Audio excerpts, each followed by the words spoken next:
क्षेत्र के माननीय और लोकप्रिय विधायक बड़े भाई सहीराम जी, क्षेत्र के चुने हुए पार्षद भाई राकेश लोहिया जी, हमारे मंच पे बैठे दिल्ली सरकार के ऑफिसर्स और अन्य पदाधिकारीगण जो मंच पे बैठे हैं, मेरे मंच के सामने क्षेत्र की सम्मानित जनता बैठी है। साथियों, आज मेरे आने का समय 5 बजे था, मगर 5 बजे मैंने किसी और को भी समय दे रखा था और मैंने सहीराम जी से निवेदन किया कि इसको 5 बजे की जगह 4 बजे कर लिया जाए। इसलिए प्रोग्राम थोड़ा सा 1 घंटे पहले कर लिया गया और मैं भी 4 बजे की जगह 3:45 ही आ गया। तो सहीराम जी भी कह रहे थे कि जल्दी आ गए और मैं बहुत धन्यवाद देना चाहूँगा आप सब लोगों को कि 1 घंटा प्रोग्राम को आगे करने के बावजूद भी आप सब लोग यहाँ पे आए हम लोगों को आशीर्वाद देने। आप सब लोगों का हृदय की गहराइयों से बहुत बहुत धन्यवाद और सहीराम जी का भी बहुत बहुत धन्यवाद कि उन्होंने किया। दोस्तों, ये दुनिया की इकलौती मिसाल होगी जिसके अंदर एक चुनी हुई सरकार के तमाम बड़े नेता जेल में डाले गए हैं। तमाम बड़े बड़े नेता, उप मुख्यमंत्री जेल में थे, स्वास्थ्य मंत्री सत्येंद्र जैन जेल में है, 2 साल से जेल में है, उप मुख्यमंत्री 17 महीने जेल में थे, संजय सिंह 6 महीने जेल में थे और आपके लोकप्रिय मुख्यमंत्री जिनका दुनिया में सबसे ज्यादा सीटें जीतने का रिकॉर्ड है, वो आदमी भी आज करीब 5 महीने से जेल में है। और बाकी विधायक और पार्षद जो बाहर हैं, उनके ऊपर भी लगातार CBI, ED, ACB, police, income tax हर तरीके से दबाव बनाया जा रहा है कि किसी तरीके से उनको डरा दिया जाए, धमका दिया जाए, झुका दिया जाए। लगातार किया जा रहा है,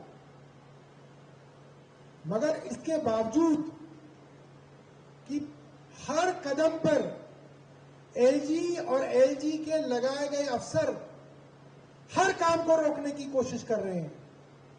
ये मोहल्ला क्लिनिक जो सहीराम जी ने बताया, जिस अफसर का काम है रोज नए मोहल्ला क्लिनिक बनाना, हेल्थ सेक्रेटरी का, वो मुझे कह रहा है कि सर हेल्थ सेक्रेटरी कह रहा है कि जी मोहल्ला क्लिनिक बनाने की क्या जरूरत है, ये तो जितने हैं उनको भी बंद कर देना चाहिए। ये हेल्थ सेक्रेटरी बता रहा है मुझे। मैंने कहा कि मोहल्ला क्लिनिकों की जरूरत बहुत ज्यादा है, तो बोल रहे हैं कि सर जहां पे अस्पताल है वहां आसपास जो मोहल्ला क्लिनिक है उनकी क्या जरूरत है, उनको तो बंद कर ही देना चाहिए।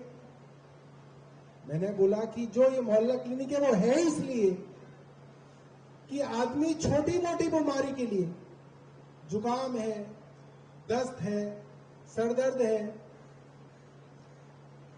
डायबिटीज है, हाइपरटेंशन है, इस तरीके की बीमारियों के लिए मोहल्ला क्लिनिक जाए। हार्ट की कोई बड़ी बीमारी है, किडनी की बड़ी बीमारी है, लीवर की कोई बड़ी बीमारी है, ऑपरेशन कराना है, सर्जरी करानी है, उसके लिए अस्पताल जाए, ताकि अस्पताल में छोटी छोटी बीमारियों के लिए लोग ना जाएं। अस्पताल में छोटी छोटी बीमारियों के लिए भीड़ ना बढ़ाए, इसलिए मोहल्ला क्लिनिक बनाए गए। और ये जो मोहल्ला क्लिनिक का इनॉग्रेशन किया जा रहा है, ये भी इसलिए किया जा रहा है ताकि मोहल्ला क्लिनिक का इनॉग्रेशन होगा, 1500 लोग आएंगे तो उनको पता चलेगा अब हमारे पड़ोस में एक मोहल्ला क्लिनिक है जहां पे एयर कंडीशनड मोहल्ला क्लिनिक रहेगा, एमबीबीएस उसमें डॉक्टर रहेगा जो मुफ्त में आपको देखेगा, मुफ्त में टेस्ट कराएगा और मुफ्त में आपको दवा दी जाएगी। ये एक मोहल्ला क्लिनिक का कॉन्सेप्ट है। जब मुख्यमंत्री जी को बताया गया था कि मोहल्ला क्लिनिक बनाया जाए, तो मुख्यमंत्री जी ने कहा भाई मोहल्ला क्लिनिक डिस्पेंसरी से अलग होना चाहिए। कैसे अलग होना चाहिए कि मोहल्ला क्लिनिक जिसके अंदर मेरी दिल्ली का अमीर से अमीर आदमी और गरीब से गरीब आदमी जाएगा, उसके अंदर ऐसी फैसिलिटी होनी चाहिए जैसे किसी बड़े प्राइवेट अस्पताल में हो, एयर कंडीशन होना चाहिए। कोई जरूरत नहीं थी, कहां होती है सरकारी डिस्पेंसरी में एयर कंडीशन होता है कहीं पे? बताओ कहीं देखा हो आपने? किसी और राज्य में देखा हो, यूपी में देखा हो, मध्य प्रदेश में देखा हो, बिहार में देखा हो, कहीं लगाते हैं? नहीं लगाते। मगर अरविंद केजरीवाल जी ने कहा जिस मोहल्ला क्लिनिक में मेरा गरीब से गरीब आदमी जाए उसके अंदर ऐसी फैसिलिटी होनी चाहिए कि अमीर से अमीर आदमी भी जाए, गरीब से गरीब आदमी भी जाए तो उसको लगे हमारा सम्मान हो रहा है, हमारे टैक्स के पैसे से हमारा सम्मान किया जा रहा है। हिकारत की नजर से ना देखा जाए कि ये क्यों आ गया, इसका क्या देखने की जरूरत है, उसको भगा दिया ना जाए, उसको सम्मान से बिठाया जाए। वेटिंग भी करे तो एसी रूम के अंदर वेटिंग करे, डॉक्टर देखे, टेस्ट करे, दवा करे। ये बहुत बड़ी सोच है।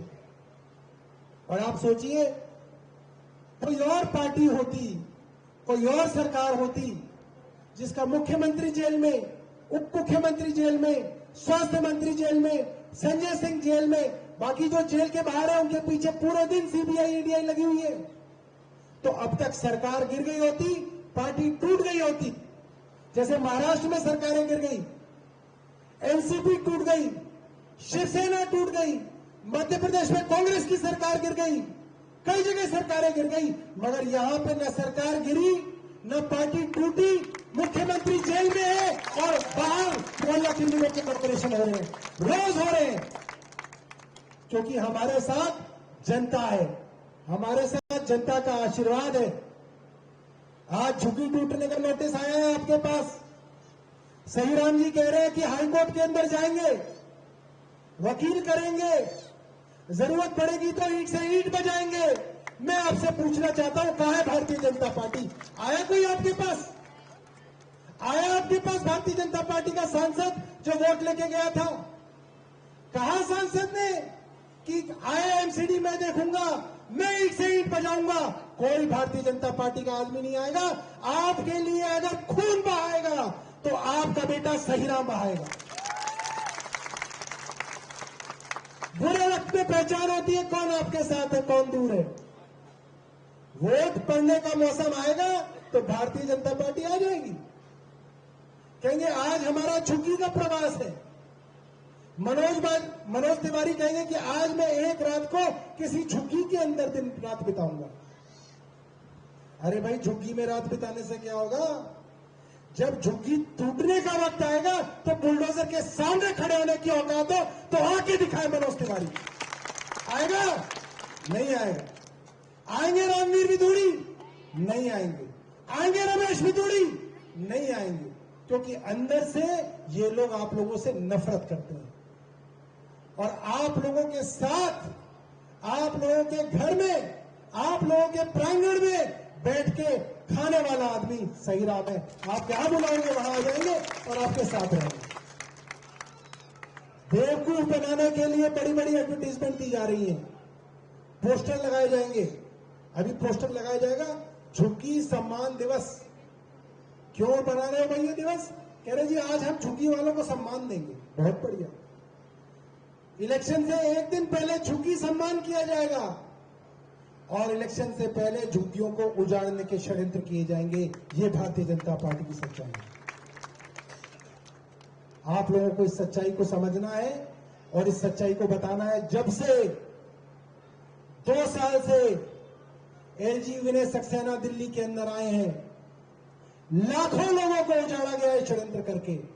और जहां जहां पे भी षड्यंत्र किया गया है, केंद्र सरकार की एजेंसी ने षड्यंत्र किया, डीडीए ने षड्यंत्र किया, रेलवे ने षड्यंत्र किया, एलएनडीओ ने षड्यंत्र किया। जब जब आप देखोगे कहेंगे कोर्ट का आदेश है।